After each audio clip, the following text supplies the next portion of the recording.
तिथे महायुतीच्या मुख्यमंत्री पदाबाबत देवेंद्र फडणवीसांनी मोठं वक्तव्य केलं। 2019 मध्ये मी पुन्हा येईन म्हणणाऱ्या फडणवीसांनी यावेळी आपण मुख्यमंत्री पदाच्या शर्यतीत नसल्याचा दावा केला।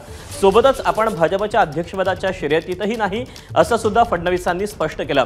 सांगलीतल्या प्रचार सभेत अमित शहांनी फडणवीसांना जिंकवायचं आहे असं वक्तव्य केलं होतं। त्यानंतर महायुतीचे मुख्यमंत्री पदाचे दावेदार फडणवीस असतील अशी चर्चाही सुरू झाली होती।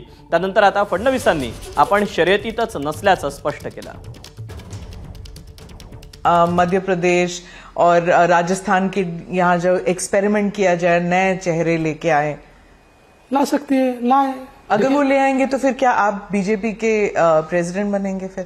क्योंकि आपको कहीं तो फिट करना पड़ेगा ना। मैं आपको एक बात बताता हूँ। पहली चीज तो ये है कि न मैं मुख्यमंत्री की रेस में हूँ, न मैं अध्यक्ष की रेस में हूँ। ऐसी कोई रेस ही नहीं है, मैं ऐसी किसी रेस में नहीं हूँ। भारतीय जनता पार्टी मेरा घर है, जीना यहाँ मरना यहाँ, इसके सिवा जाना कहा। और देवेंद्र फडणवीस एक ऐसा नट है जो कहीं भी फिट होता है।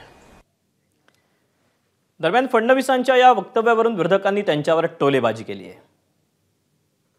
देवेंद्रजींनी काही म्हटलं असेल तरी आमचे केंद्राचे नेते निर्णय करतील आणि आमचे तीनही नेते बसून निर्णय करतील। आज आम्ही मुख्यमंत्री पदाकरता लढत नाही आहे, आम्ही महाराष्ट्राच्या 14 कोटी जनतेच्या विकासाकरता लढतो आहे। जी बाब देशाचे नेते ठरवतात, आमचे मोदी ठरवतील, अमित भाई ठरवतील, आमचे केंद्रीय पार्लमेंटरी बोर्ड ठरवेल आणि आमचे राज्याचे तीनही नेते बसतील आणि मुख्यमंत्री पदाचा निर्णय होईल।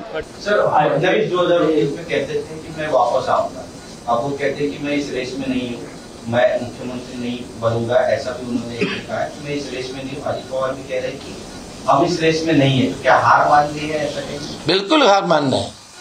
ये तो जानते हैं कि उनका सरकार नहीं बन रहे, महाविकास आघाड़ी का सरकार बन रहे। देवेंद्र फडणवीस असं म्हणतात की मी मुख्यमंत्री पदाच्या शर्यतीत नाहीये। ते व्हॉइस क्लिप कुठे मध्ये व्हायरल झाली ती आणि नक्कीच नाही आहेत, कारण भाजप आणि एकनाथ शिंदेचे महाराष्ट्रात वेष्टे मुख्यमंत्री कधी बनू शकणार नाही।